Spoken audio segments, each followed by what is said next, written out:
প্রধানমন্ত্রী তারেক রহমান সহ তার পরিবারের সব সদস্যের বিরুদ্ধে অনবরত ছড়াচ্ছে গুজব। এই যেমন শতাধিক ফেসবুক পেজ থেকে ছড়িয়ে দেওয়া হলো নতুন রাষ্ট্রপতি হচ্ছেন জুবাইদুর রহমান, অথচ দাবিটি সম্পূর্ণ মিথ্যা। আবার একটি পোস্টে প্রচার করা হচ্ছে প্রধানমন্ত্রী তারেক রহমান নাকি বলেছেন ইরানের পক্ষ না নিলে সৌদি আরবের সাথে বন্ধুত্বের ইতি টানবে বাংলাদেশ। বাস্তবতা হলো এটাও মিথ্যা তথ্য। প্রধানমন্ত্রী তারেক রহমান এমন কোনো মন্তব্য করেননি, কিন্তু তারপরও এই ভুয়া পোস্টটি লক্ষাধিক মানুষকে বিভ্রান্ত করেছে। শুরুতেই কিছু ফ্যাক্ট দেখে নিচ্ছে। বিএনপির জনপ্রিয় নেতা রাষ্ট্রপতি হচ্ছেন এমন দাবিতে জুবাইদুর রহমানের ছবি যুক্ত করে একটি ভুয়া ফটোকার্ড ছড়িয়ে পড়েছে সামাজিক যোগাযোগ মাধ্যমে। তবে দাবিটি সম্পূর্ণ মিথ্যা। ফ্যাক্ট রিভিউ টিমের অনুসন্ধানে দেখা যায় বিভ্রান্তিকর এই পোস্টটির কোনো নির্ভরযোগ্য সূত্র বা বাস্তব ভিত্তি নেই। বর্তমানে রাষ্ট্রপতি মোহাম্মদ শাহাবুদ্দিন 2028 সাল পর্যন্ত দায়িত্বে আছেন, তাই নতুন রাষ্ট্রপতি নির্বাচনের কোনো আইনি সুযোগ নেই। ওদিকে ইরান ইসরায়েল সংঘাতকে কেন্দ্র করে সৌদি আরব ইরানের পক্ষে না থাকলে বন্ধুত্ব থাকবে না, এমন কোনো মন্তব্য প্রধানমন্ত্রী তারেক রহমান করেননি। প্রধানমন্ত্রীর ছবি যুক্ত এই ভুয়া ফটোকার্ডটি টিকটকে প্রায় ৭৪,০০০ ভিউজ অতিক্রম করে। প্রতিক্রিয়া জানায় ২,০০০-এর বেশি মানুষ। তবে রিউমার স্ক্যানার টিমের অনুসন্ধানে দেখা যায় এ দাবির পক্ষে কোনো নির্ভরযোগ্য সূত্র নেই। পররাষ্ট্র মন্ত্রণালয়ের বিবৃতিতে এমন কোনো মন্তব্যের উল্লেখ নেই। আবার বাংলাদেশ থেকে ইরানে ত্রাণ পাঠানোর দাবিতে একটি ছবি ভাইরাল হয়েছে প্রায় সবকটা সামাজিক মাধ্যমে। তবে প্রচারিত পোস্টগুলোর পক্ষে কোনো নির্ভরযোগ্য সূত্র বা গণমাধ্যমের কোনো তথ্য পাওয়া যায়নি। যাচাই করে দেখা যায় ছবিটি আসল নয়, এটি এআই দিয়ে তৈরি। এআই ডিটেকশন টুলে এটি প্রায় 100% কৃত্রিম বলে শনাক্ত হয়েছে। শুধু তাই না, নেতানিয়াহুর কার্যালয়ে ইরানের ক্ষেপণাস্ত্র হামলার ফুটেজের দাবিতে এসিটিভি কর্তৃক যে ভিডিওটি সামাজিক মাধ্যমে প্রচার করা হয়েছে সেটিও সম্পূর্ণ ভুয়া। এসিটিভি সহ বিভিন্ন প্ল্যাটফর্মে ছড়িয়ে পড়া এই ভিডিওটি আসলে স্পেস এক্স এর রকেট বিধ্বস্ত হওয়ার 2025 সালের পুরনো ঘটনা। বেনিয়ামিন নেতানিয়াহুর কার্যালয়ে হামলার এমন কোনো নির্ভরযোগ্য ভিডিও নেই। দর্শক, আজকের অপতথ্যগুলো যাচাই করতে গিয়ে দেখা গেল দেশীয় ও আন্তর্জাতিক উভয় ইস্যুতে নানা অপতথ্য ছড়িয়েছে। যথারীতি সবচেয়ে বেশি গুজব ইরান ইসরায়েল ইস্যুকে কেন্দ্র করে। দেশ এবং দেশের বাইরে থেকে সমান্তরালে ছড়ানো এই গুজবের ফাঁদে না পড়তে দায়িত্বশীল গণমাধ্যমের উপর আস্থা রাখার পরামর্শ বিশেষজ্ঞদের। শায়ক দাস, ৭১।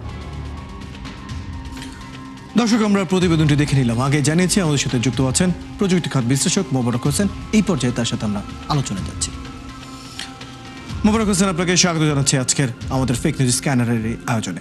প্রথমে যে বিষয়টি জানতে চাই, আমরা বেশ কয়েকদিন যাবত অর্থাৎ নতুন সরকার নির্বাচিত হওয়ার পর থেকে দেখছি প্রধানমন্ত্রী তারেক রহমান এবং তার পরিবারের মোটামুটি সব সদস্যদের বিরুদ্ধে অনবরত গুজব ছড়াচ্ছে। নানা সময় নানা তথ্য গুজব বা অপতথ্য হিসেবে ছড়িয়ে দেওয়া হচ্ছে, যাতে লক্ষ লক্ষ মানুষ প্রতিক্রিয়াও জানাচ্ছে।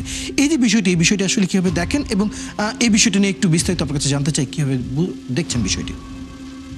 আচ্ছা, আমাদের একটা স্ট্যাটিস্টিক্স থেকে আমরা যেটা দেখেছি যে যেভাবে গুজব ছড়ানো হয় তার 34%ই হচ্ছে রাজনীতিবিদদেরকে নিয়ে। তো বাংলাদেশের বাইরে না, যেহেতু আমাদের অন্যান্য কোনো কিছু চলছে না, তো এই ক্ষেত্রে রাজনীতিবিদদের নিয়েই গুজব ছড়ানোটা হবে, এটাই স্বাভাবিক। তবে আমরা যদি একটু গভীরে চিন্তা করি যে এই যে গুজব ছড়ানোর যে প্ল্যাটফর্মগুলি আছে, এই কোনোটা প্ল্যাটফর্ম যদি আমরা প্রতিকারের কথা চিন্তা করি, এই কোনোটা প্ল্যাটফর্ম কি কিন্তু বাংলাদেশ থেকে চলে না। এবং প্রত্যেকটা প্ল্যাটফর্ম দীর্ঘদিন ধরে তাদের যে মূল বিজনেস সেটা হচ্ছে ভিউ বিজনেস, যেটা আপনি বলছিলেন। তো ভিউ বাড়ানোর সবচেয়ে ফাস্টেস্ট ওয়েই হচ্ছে এই গুজব ছড়ানো। যেহেতু এই প্রযুক্তিগুলো বাইরের দেশ থেকে নিয়ন্ত্রিত হয় এবং সারা পৃথিবীতে এখন কিন্তু ডিজিটাল সার্বভৌমত্ব নিয়ে কাজ হচ্ছে। কারণ কি, আপনি আপনার দেশকে ল্যান্ড দিয়ে আপনি ল্যান্ডের সার্বভৌমত্ব রক্ষা করতে পারছেন, বা ডিজিটালি অন্য দেশে একটা প্রযুক্তি আপনার দেশের মধ্যে একটা সমস্যা তৈরি করলো, এটাকে কিন্তু আপনি নিয়ন্ত্রণ করতে পারছেন না। এবং এই কারণে ডিজিটাল সভরেনিটি নিয়ে ইউরোপিয়ান ইউনিয়ন এবং অন্যান্য উন্নত দেশগুলির কাজ করছে। এবং এই কাজটা যদি আমরা গোড়া থেকে নির্মূল করতে না পারি এবং এই গুজবগুলি ঠেকানো আসলে সত্যিকার অর্থে অনেক কঠিন হয়ে যাবে। এবং দেখেন, আমরা যেটাকে বলি যে এই যে আমরা যখন একটা প্রোডাক্ট ফ্রি পাই, তো ফ্রি পাওয়ার আমি আপনাকে জাস্ট একটা স্ট্যাটিস্টিক্স বলি যেটা হচ্ছে 2025 সালে বাংলাদেশে ইউটিউবের যে বিজ্ঞাপন ব্যবহারকারী ছিলেন এর ব্যবহারকারীর সংখ্যা ছিল 64 মিলিয়ন। তো অর্থাৎ 64 মিলিয়ন মানুষের কাছে ইউটিউব একটা ভিডিও দেখাচ্ছে এবং তার বিজ্ঞাপনের মাত্রা কমপক্ষে যদি 12 টাকা হয়, একজন বিজ্ঞাপন দেখলে তাকে ভিউয়ার্স মানে যে কোম্পানি আছে তাকে 12 টাকা দিতে হয়, এতে করে 528 মিলিয়ন টাকা কিন্তু ইউটিউবের একটা বিশাল বড় মার্কেট বাংলাদেশ থেকে নিয়ে যাচ্ছে। এবং পাশাপাশি দেখেন, আপনি যদি ফেসবুকে আমরা ধরি, ফেসবুকে যে ডিসেম্বরে হচ্ছে 64 মিলিয়ন ভিউয়ার্স, অর্থাৎ ফেসবুকে বিজ্ঞাপন রিচ করতে পেরেছে। কেন এত ভিউ মানে এই প্ল্যাটফর্মগুলি ছড়াতে দেয়। এবং এখানে যদি আপনি দেখেন কমপক্ষে 3 টাকা একটা ভিউয়ার্স, আপনি একটা বিজ্ঞাপন দেখছেন এবং এর জন্য 3 টাকা খরচ হয়, তো এর জন্য 192 মিলিয়ন টাকা বাংলাদেশ থেকে চলে যেতে পারে। এবং আপনারা দেখেন যে আমরা কিন্তু সবাই হোয়াটসঅ্যাপে কথা বলছি, ফ্রি কথা বলছি, আমরা সবাই খুব আনন্দিত যে আমরা ফ্রি কথা বলতে পারছি। এবং বিটিআরসির একটা তথ্য অনুযায়ী আমি দেখলাম যে বাংলাদেশে প্রায় 5 কোটি স্মার্টফোন রয়েছে যেগুলো অ্যান্ড্রয়েড দ্বারা চলে। এবং এই অ্যান্ড্রয়েড ফোনগুলির মধ্যে আপনারা দেখবেন এখন কিন্তু মোবাইলে আস্তে আস্তে স্টোরেজ নাই এবং গুগল কিন্তু আপনাকে আস্তে আস্তে চার্জ করছে। এবং সর্বনিম্ন যদি 200 টাকা করে চার্জ করে প্রত্যেকটা 3 থেকে 5 বছরের মধ্যে প্রত্যেকটা স্মার্টফোন চালাতে হলে গুগলকে আপনাকে পে করতে হবে, নাহলে আপনার স্মার্টফোনটা আনস্মার্ট হয়ে যাবে। তো সেক্ষেত্রে 100 কোটি টাকা, 5 কোটি টাকায় 200 টাকা চার্জ করলে 100 কোটি টাকা প্রতি মাসে নিয়ে যাবে। এবং আরও যেটা চিন্তার বিষয় সেটা হচ্ছে এই যে আজকে আমাদের দেশে যে মিডিয়া, ইভেন দেখেন আমাদের এখন রমজানের মাস চলছে, রমজান মাসে আপনি আমাদের টিভি চ্যানেলগুলি লাইভ তাদের দেখাচ্ছে ইউটিউবে। এবং আমরা সাধারণভাবে আজানের সময় কিন্তু আমরা সব কিছু বন্ধ রাখি সম্মান প্রদর্শনের কালে। আপনি দেখবেন যদি রমজানের সময় আপনি অনলাইনে আজান দেখেন, আজানটা থামিয়ে তারা কিন্তু বিজ্ঞাপন দেখাচ্ছে এবং সেই ক্ষেত্রে আপনার কোনো নিয়ন্ত্রণ নাই।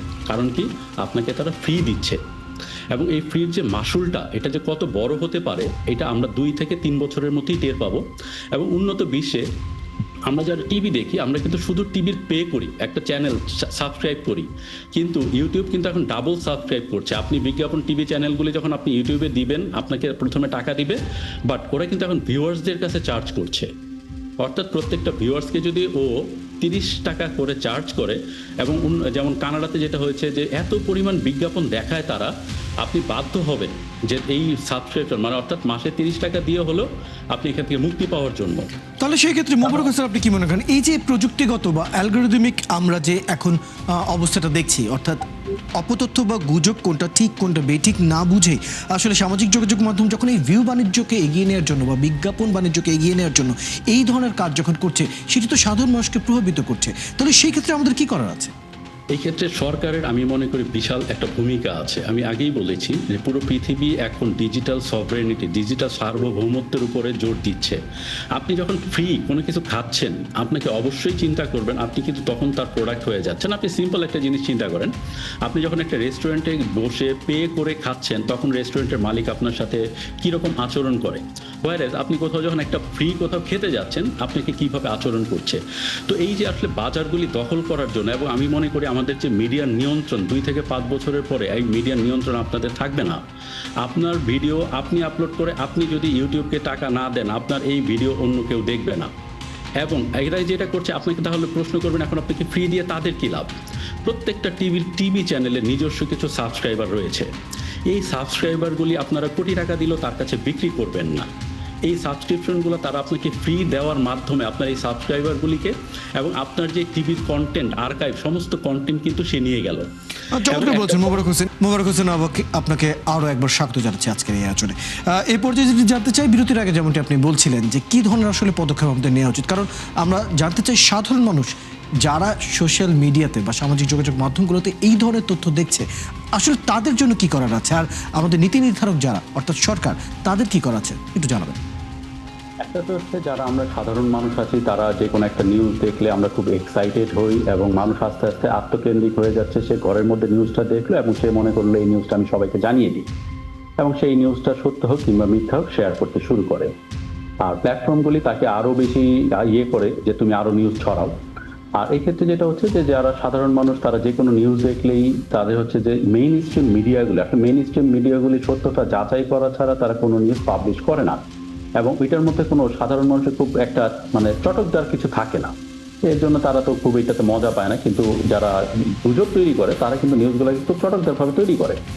তো এর জন্য হচ্ছে যে মেইন স্ট্রিম মিডিয়াগুলোকে ফলো করা এবং কোনো নিউজ শেয়ার করার আগে খুব ভালোভাবে যাচাই করে তারপরে শেয়ার করা।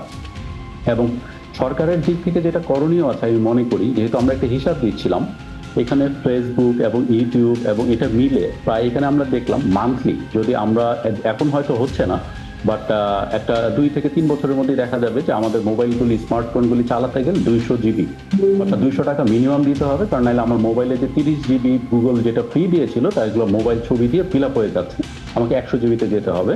তো তখন আমাকে 200 টাকা করে মিনিমাম চার্জ করলে মান্থলি বাংলাদেশ থেকে 10 বিলিয়ন টাকা চলে যাওয়ার রাস্তা আছে, এবং যেটা সংখ্যা যদি বছরে হয় 128 বিলিয়ন টাকা কিন্তু চলে যাওয়ার সংখ্যা আছে।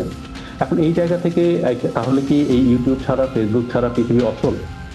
আমরা কিন্তু দেখবো যে এই দেশগুলিতে এই যে প্রোডাক্টগুলিকে তারা দীর্ঘ সময় ধরে বুঝতে পেরেছে এবং এটার যে কুফলগুলি আছে, এবং যখন তারা দেখেছে এই কুফলগুলি তারা নিয়ন্ত্রণ করতে পারবে না, তখন কিন্তু এই প্রোডাক্টগুলিকে তারা তাদের দেশে ঢুকতেই দেয়নি। এবং অন্য যেই দেশগুলিতে আমরা যদি ইউরোপের কথা বলি, যেই দেশগুলিতে এই প্রোডাক্টগুলিকে ঢুকতে দিয়েছে, কারণ যখনই কেউ ফ্রি পণ্য দেয় আপনি তখনই ওই কোম্পানির নিচে প্রোডাক্ট হয়ে গেলেন, ওই কোম্পানিকে আপনি কখনো নিয়ন্ত্রণ করতে পারবেন না। তো ওই দেশগুলিকে তারা আইনগুলিকে খুব এত কঠিনভাবে করেছে, যেই কারণে আপনি দেখবেন ইউরোপে কিংবা অন্যান্য জায়গাগুলিতে, আমি একটা রিসেন্ট একটা উদাহরণ বলি, আমি জার্মানিতে একটা ডাটা সেন্টার ভিজিট করতে গিয়েছি, ওইখানে যে পার্সন ওরা একজনকে কমিউনিকেট করবে ইন্টারনেটে, তাদের সাথে হোয়াটসঅ্যাপে কমিউনিকেট করতে আমি পারছিলাম না, এবং তারা একজনকে ধরে নিয়ে আসে ডাটা সেন্টার কোম্পানি থেকে যে একজন হোয়াটসঅ্যাপ ব্যবহার করে। তো আমি বুঝলাম যে, আমি বললাম জিজ্ঞেস ব্যবহার করো না কেন, বলে যে না আমরা প্রয়োজন পড়ে না। তো আমি আরো একটা ডাটা সেন্টারে গেলাম, ওইখানেও দেখলাম সেম অবস্থা জার্মানিতে। তখন তারা আমাকে বললো যে দেখো যে আমি হোয়াটসঅ্যাপ ব্যবহার করি না, তুমি কি এর রুলস রেগুলেশন গুলো তুমি কি দেখেছো? এই কারণে আমরা ব্যবহার করি না, আমরা তো ফ্রি পাচ্ছি, আমরা ব্যবহার করছি, কিন্তু এটার মাসুল আসলে সরকারকে কিন্তু এখন দিতে হচ্ছে। এবং এই যে গুজব, এটা ঠেকানোর রাস্তাগুলি কিন্তু আসলে খুব টাফ। মোহাম্মদ হোসেন, এবং সাম্প্রতিক আরও একটি বিষয় যুক্ত করতে চাই, সাম্প্রতিক এআই সম্পৃক্ত আমরা যে ধরনের গুজবগুলোকে দেখছি, অর্থাৎ কোনো এক ব্যক্তির কোনো এক জায়গার ইন্টারভিউ বা সাক্ষাৎকারগুলোকে আলাদা ভয়েস লাগিয়ে বা লিপসিং করে কিন্তু আমরা দেখলাম যে ভুয়া তথ্য ছড়ানো হচ্ছে। এই বিষয়টি নিয়ে আসলে কীভাবে সমাধান করা যায় বা কোন দিকে আসলে সচেতন হওয়া যায়, ছোট করে জানবেন। দেখেন, এই যে আপনি যেটা বললেন, অলরেডি ইউরোপিয়ান ইউনিয়ন এআই নিয়ে অলরেডি তারা কিন্তু রুলস এন্ড রেগুলেশন দিয়ে দিয়েছে, যে আপনি একটা সফটওয়্যার তৈরি করলে এটা দিয়ে কি কি করতে পারবেন, এই জিনিসগুলো দিয়ে দিয়েছে। কিন্তু এই জিনিসগুলো আসলে আমাদের দেশে কিন্তু ওইভাবে নিয়ন্ত্রণ করাটা খুব কঠিন।